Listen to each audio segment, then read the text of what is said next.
जय हिंदू राष्ट्र। Social media के प्रादुर्भाव से एक जो बड़ा अंतर आया है कि भारत भर में बल्कि विश्व भर में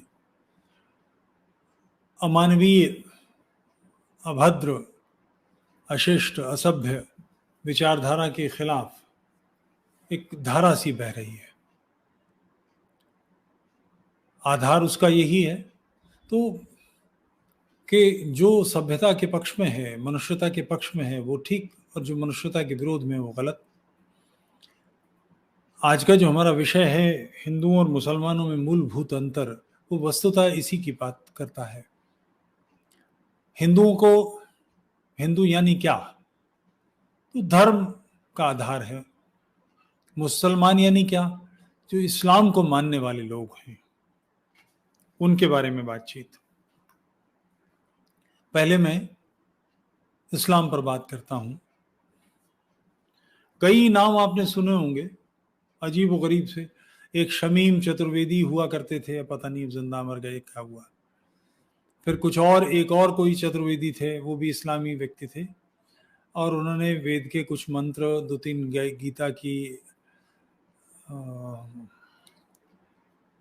गीता के श्लोक रट लिए और उनको बोलते थे, और इस तरह से बोलते थे कि वो चतुर्वेदी हैं, चारों वेदों का ज्ञान है। वेदों की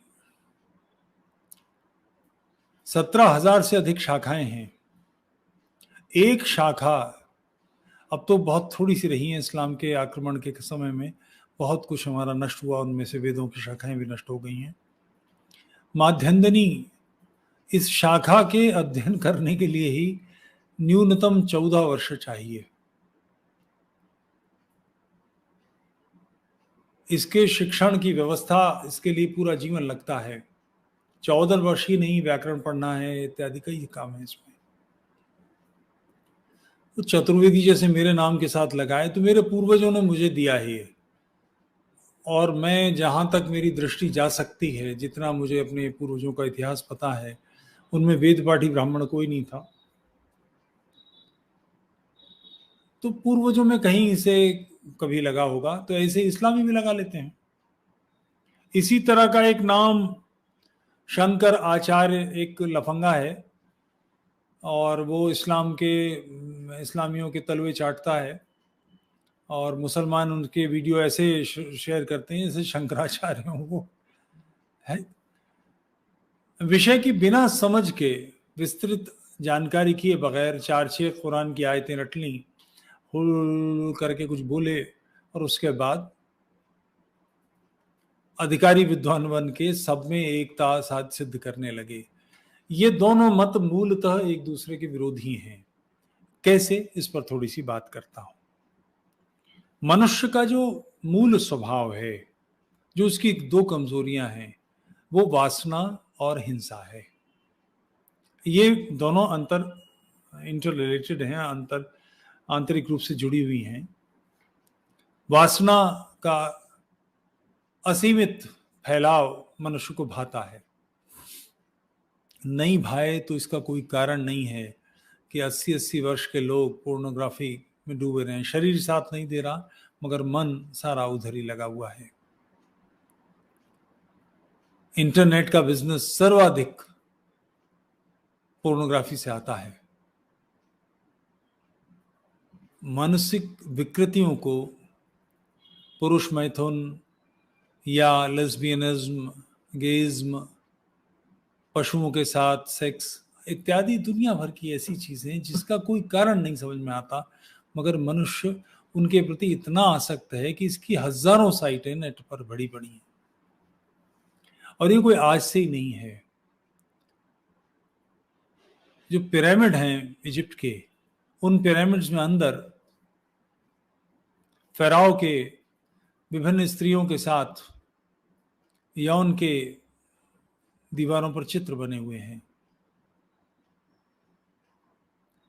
इसका कोई कारण नहीं है अगर ये मनुष्य की आंतरिक इच्छा ना हो। मगर ये आंतरिक इच्छा अगर सरलता से सबको उपलब्ध होने लगेगी तो ये एक जो बड़ी समस्या है। मनुष्य का स्वभाव है कि वो भविष्य की व्यवस्था करता है, संपत्ति एकत्र करेगा, पुराने काल में गऊ इत्यादि एकत्र करेगा, धरती बनाएगा, जो भी संकलन करेगा वो अगली पीढ़ी को ट्रांसफर कैसे होगा, उसके लिए उसका जैविक उत्तराधिकारी, उसका पुत्र या उसकी पुत्री तो चाहिए। तो असंख्य लोगों के साथ अगर यौन संबंध बनेंगे तो फिर कैसे पता लगेगा, और वो स्त्रियां भी अपेक्षा करेंगी उनके भी अनेक पुरुषों से यौन संबंध स्थापित हों। परिणाम उसका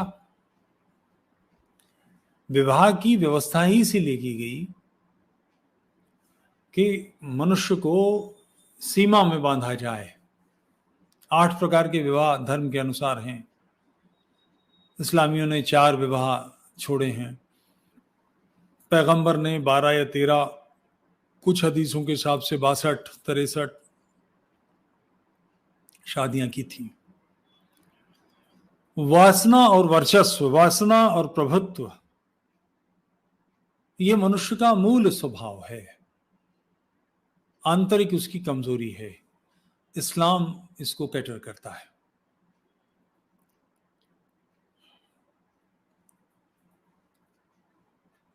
स्त्री पुरुष के बराबर बुद्धि रखती है, शरीरी तो उसका उतना सक्षम नहीं है।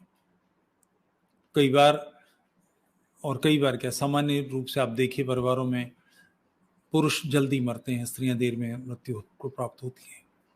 उसका कारण यही है कि आंतरिक रचना स्त्री की अधिक सबल है। इसके कारण वो झंझावात से जीवन के जूझ पाती है, पुरुष उतना नहीं जूझ पाता, बिखर जाता है।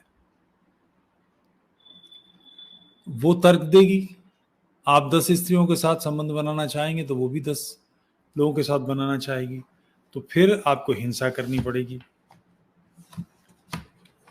इस्लाम में स्त्रियों के लिए पर्दे की व्यवस्था की गई। उसका कारण ये है कि स्त्री को अपने अधीन रखना है तो उसके डूज और डोंट्स, उसके करनी और न करने वाले काम पुरुष तय करे, तभी तो आधिपत्य आ पाएगा। इस्लाम से पहले के काल में क्या व्यवस्था थी, इस पर थोड़ी सी बात करता हूं। इस्लाम के बाद मोहम्मद की हदीस है औरत के लिए कि वो नाक़िसुल अक्ल है, बुद्धि में पुरुष से कम है या कम। 2 औरतों की गवाही एक पुरुष की गवाही के बराबर कुरान में आयत है। इस्लाम का स्वभाव है कि जहां कहीं भी उसने प्रभुत्व पाया वहां उसने इस्लाम से पहले की संस्कृति को नष्ट कर दिया। अरब में भी यह हुआ, लेकिन इतिहास के गलियारों की यदि हम छान फटक करें थोड़ा, तो आप पाएंगे कि अरब में इस्लाम से पहले कई रानियां राज करती थी। यह मुमकिन ही नहीं है, अगर उनको बराबरी के अधिकार न मिलें तो वो रानी बन सकें, यह संभव ही नहीं। मूलभूत नागरिक अधिकारों का हनन करके उन्हें पर्दे में ठूंसने के बाद रानी तो नहीं बनाया जा सकता। मैं उसके कुछ उदाहरण बाइबल से देता हूं। तिगलत पिलेसर 745-727 ईसा पूर्व ने, जिसने असीरियन साम्राज्य की स्थापना की थी, सीरिया और उसके निकटवर्ती क्षेत्रों पर कई सैन्य आक्रमण किए थे। अपने शासन के 3रे वर्ष में यह अरब की रानी जबीबी से खिराज यानी भेंट वसूल करने में, उसे पराजित करने में सफल रहा। पराजित करने में सफल रहा का मतलब रानी थी तब तो। अरब की एक और रानी शमस्याह थी जिसे उसने अपने शासनकाल के 9वें वर्ष में विजित किया था। पामीर के राजा की, जिसका नाम भारतीय शब्द उदयनाथ है, जिन्होंने प्रसिद्ध फारसी शापूर को राजधानी सेटिसिफोन की सीमाओं तक खदेड़ा था, यानी अल मदीना तक खदेड़ा था, की पत्नी जुनूबिया बहुत सुंदर, साहसी और महत्वाकांक्षी थी। उसने अपने आप को अपने पुत्र वहाबुल्लाह का प्रतिशासक घोषित करके अपने राज्य का योग्यता पूर्वक शासन किया था और पामीर पर पुनर्विजय के लिए रोमनों के कई आक्रमणों को विफल करके अपने आप को रानी घोषित किया। अरब की रानियों में से सबसे अधिक प्रसिद्ध सुनामिता कन्या थी, जिसकी सुंदरता ने बुद्धिमान सुलेमान को भी मोहित कर दिया था। सुलेमान को मुसलमान उस समय ईश्वर का बड़ा पैगंबर मानते थे। ऐसा विश्वास है कि वो अरब के केदार कबीले से थी। उसके लालित्य ने सुलेमान ने, जो स्वयं एक रसिक कवि भी था, सुरक्षित रखा। अरब की सुंदरी बिल्किस को इतिहास में शीबा की रानी के नाम से जाना जाता है। सुलेमान की बुद्धिमत्ता की आनंददायक गाथाएं सुनकर वो उस पर मोहित हो गई और ढेरों बाहर लेकर उससे मिलने यरूशलेम आई। स्त्रियों को इतने अधिकार थे, रानी होकर वो स्वयं आई। बदले में बुद्धिमान सुलेमान ने भी शाही उपहारों के अतिरिक्त शिवा की रानी को जो कुछ भी उसने चाहा वो इसको दिया। फिर वो अपने सेवकों के साथ अपने देश को लौट गई। इससे पता लगता है कि अरब की स्त्रियां अपने पुरुषों की पर्दे में रहने वाली बंदिनी या दासी या गुलाम या लौंडी नहीं थी। ये परिस्थिति पर्दे वाली इस्लाम ने स्त्रियत के प्रति छल करके पैदा की है। कंटेम्प्रेरी एक और उदाहरण, पैगंबर मोहम्मद ने से खदीजा ने शादी की थी। खदीजा के 2 पति मर चुके थे। वो पैगंबर से 15 साल बड़ी थी। वो 40 वर्ष की थी जब पैगंबर मोहम्मद 25 वर्ष के थे। पैगंबर मोहम्मद स्वयं खदीजा के विश्वास पात्र थे, जिसके साथ उन्होंने बाद में विवाह कर लिया। उल्लेखनीय है कि शक्तिशाली खदीजा के, जो कि स्वयं अधिकार संपन्न काफिलों की व्यापारी थी, जीवन काल में अल्लाह ने मुस्लिम औरतों को पर्दा नशीन होने के लिए कोई आदेश नहीं दिया। इतना ही नहीं, मोहम्मद ने खदीजा के जीवित रहने तक बहुपत्नीवाद नहीं अपनाया। उनके देहांत के बाद ही शादियों की लाइन लगाई थी। यदि भी खदीजा उनसे 15 वर्ष बड़ी थी और मोहम्मद की पत्नी बनने से पहले वो 2 बार विवाह कर चुकी थी। अब ऐसी स्त्री जो अपने से वर्चस्वी हो, तगड़ी हो, जिसके पास व्यापार का ढंग हो, तो जाहिर है उसके सामने तो आवाज नहीं निकलती। मगर जब उसके बाद स्वतंत्रता मिलती है और उसका सारा कुछ अपने हाथ में आ जाता है, तब विभिन्न प्रकार की आयतें भी आती हैं, शादियां भी होती हैं, औरत को नाक़िसुल अक्ल भी बताया जाता है, और अगर वो ये माने नहीं तो उसको पीटने का अधिकार, कुरान में इसकी भी आयत है, औरत को पीटने का अधिकार। उन्हें तन्हा बिस्तरों पर तन्हा छोड़ दो, उन्हें मारो, इसका हक। बहिश्ती जेवर नाम की एक किताब कई लोगों के नाम से मिलती है, उसको पढ़ना चाहिए। वो देवबंदी स्कूल की किताब है, मगर बरेलवी स्कूल भी उसको खूब मानता है। उसमें इस तरह की बातें हैं। शौहर मजाजी खुदा है, यानी पृथ्वी पर खुदा है आपका। वो अगर हुक्म दे तो औरत को दीवार की तरफ मुंह करके खड़े हो जाना चाहिए, और तब तक मुंह नहीं वापस फेरना चाहिए, तब से घूमना नहीं चाहिए जब तक कि पुरुष हुक्म न दे।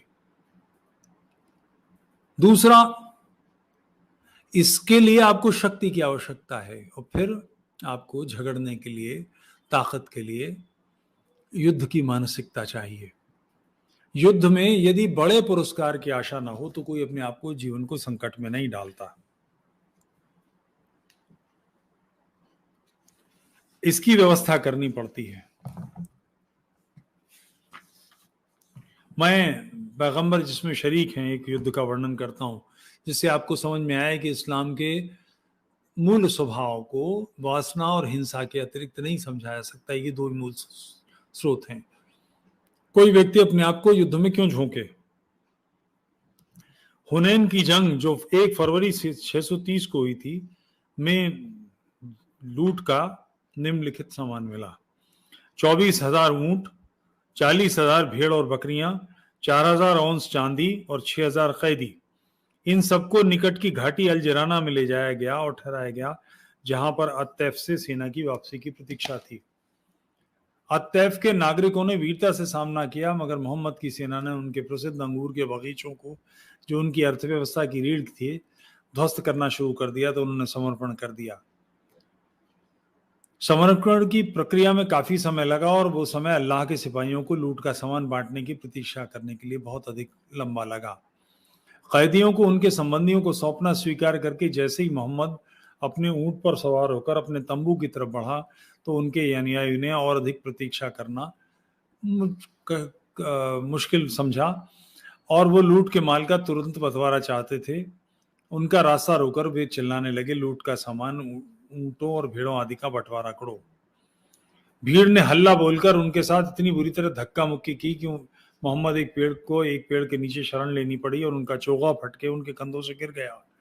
मोहम्मद जो भारी धक्का मुक्की से कठिनाई से बचकर कुछ अधिक मुक्त स्थिति में आ गए थे, चिल्लाए, लोगों मेरा चोगा मुझे वापस करो, और अल्लाह की कसम सब भेड़ों और ऊंटों को चाहे वो संख्या में इस जंगल की पेड़ों जितने हों, मैं उन सबको आपके बीच में बांट दूंगा।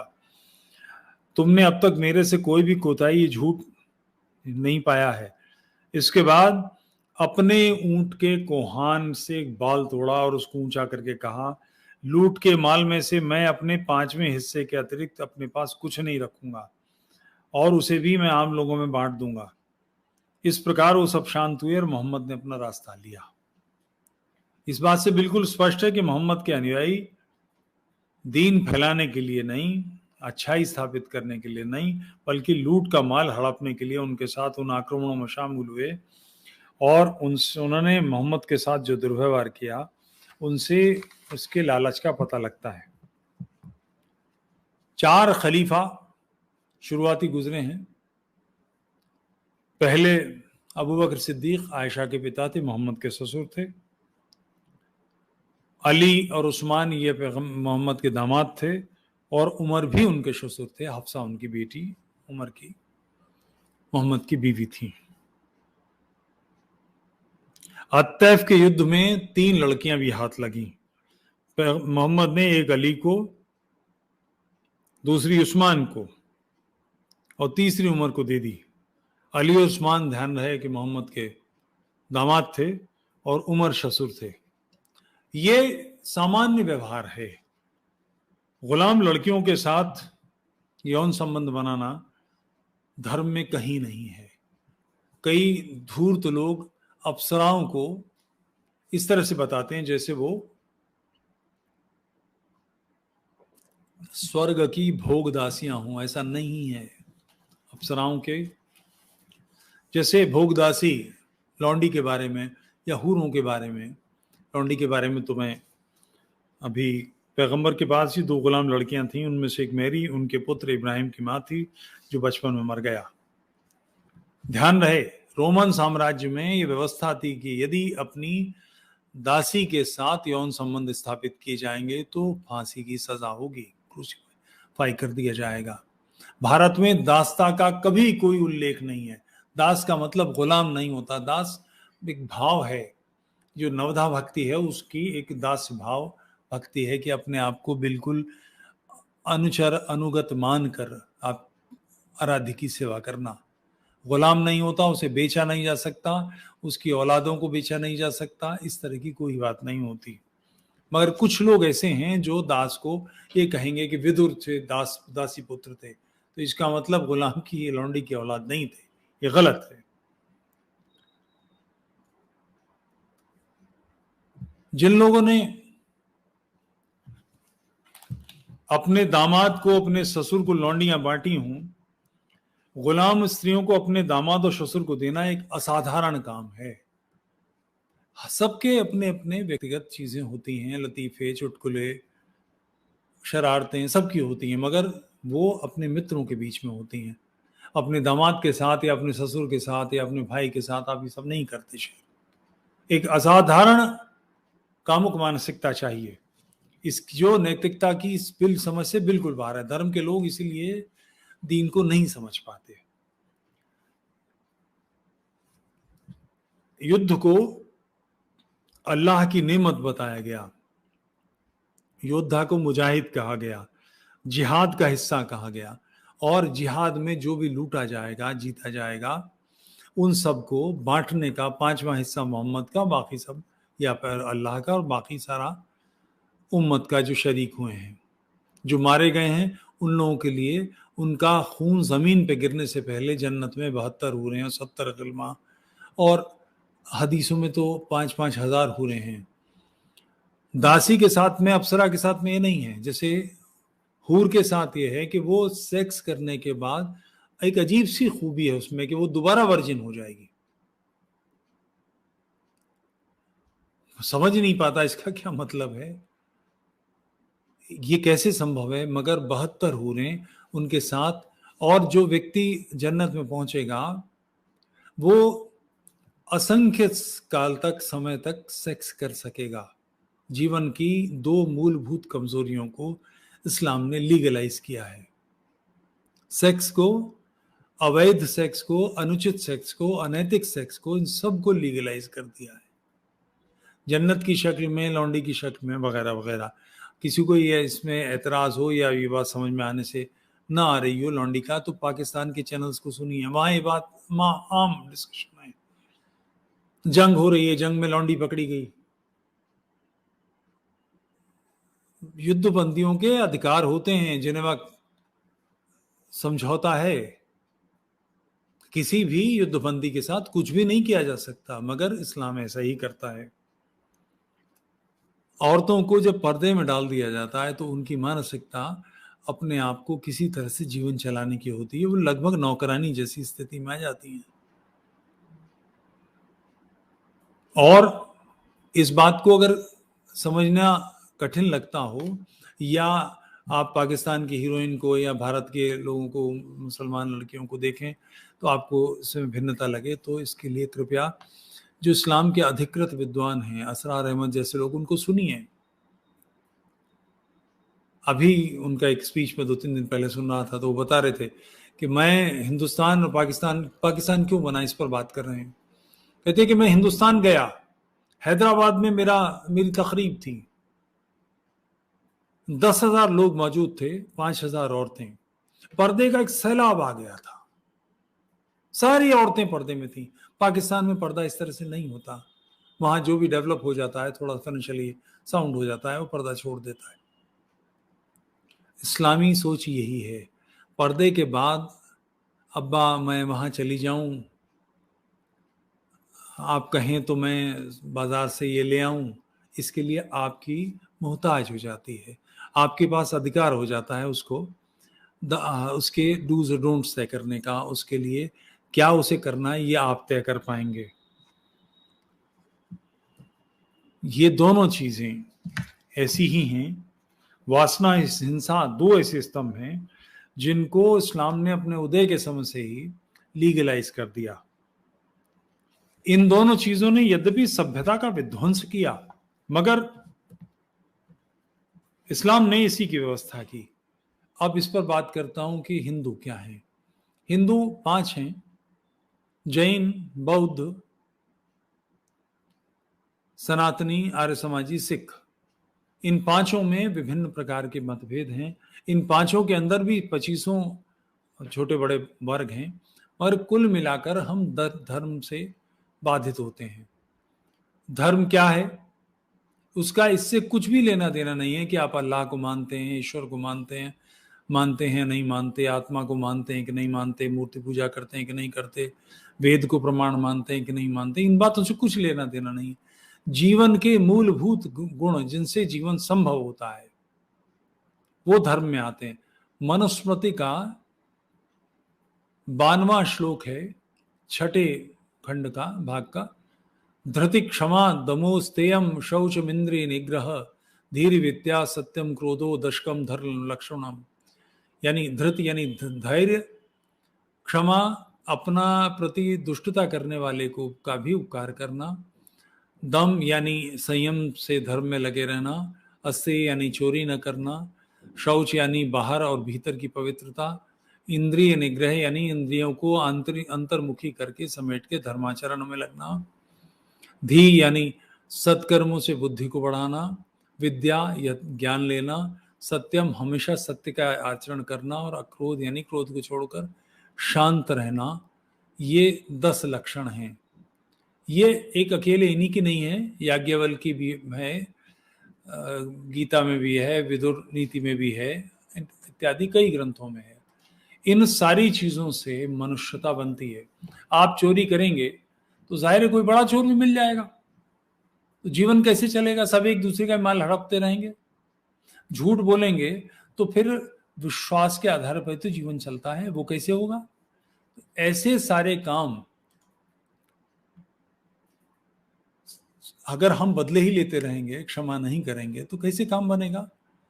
संयम रखना, चोरी न करना, शुद्धि रखना, ये जो 10 लक्षण हैं ये धर्म है।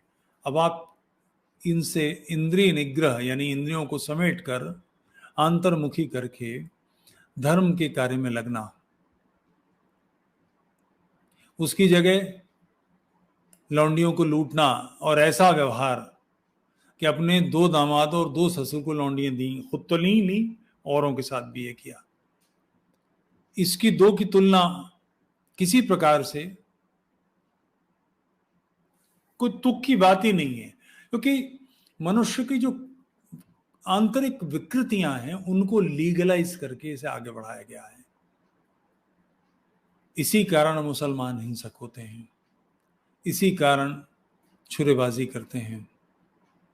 ऐसे सारे जीवन काल, जीवन की वो सारी शैलियां जो मनुष्य की आंतरिक विकृतियों को जस्टिफाई करे, वो आप इन सारी चीजों को इस्लामी वांग्मय में देख सकते हैं।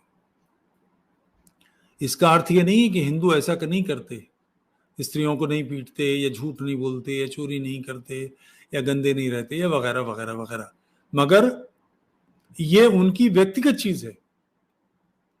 शास्त्रीय पद्धति वो है जो मैंने आपसे निवेदन की।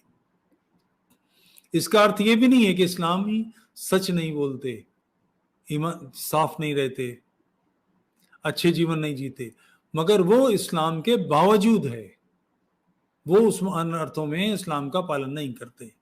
ये एक बेसिक अंतर है। इसको मोटे तौर पर अगर बात की जाए तो ये बेसिकली सभ्यता और सभ्यता का अंतर है। इसी असभ्यता से खराबियों को निकालते हुए और अच्छाइयों को जोड़ते हुए सभ्यता विकसित हुई है। ये 2 मूल अंतर यही हैं। इसलिए ऐसे लोगों का जो धर्म के पक्ष में है, ये अनिवार्य कर्तव्य हो जाता है कि इस दूषित मानसिकता से घिरे हुए लोगों को इससे बाहर निकालिए, यानी 2 लोगों की शुद्धि का लक्ष्य जीवन में उतारिए। जैसे हो 2 लोगों को वापस लाना, अपने पूर्वजों की पंगत में लाना, उनकी कमियों को दूर करना। यदि ऐसा नहीं करेंगे तो ये बढ़ते चले जाएंगे और सारा समाज दुष्टता की ओर चला जाएगा। यूट्यूब चैनल तुफैल चतुर्वेदी को लाइक कीजिए, सब्सक्राइब कीजिए, सपोर्ट कीजिए और मेंबरशिप लीजिए। जय हिंदू राष्ट्र।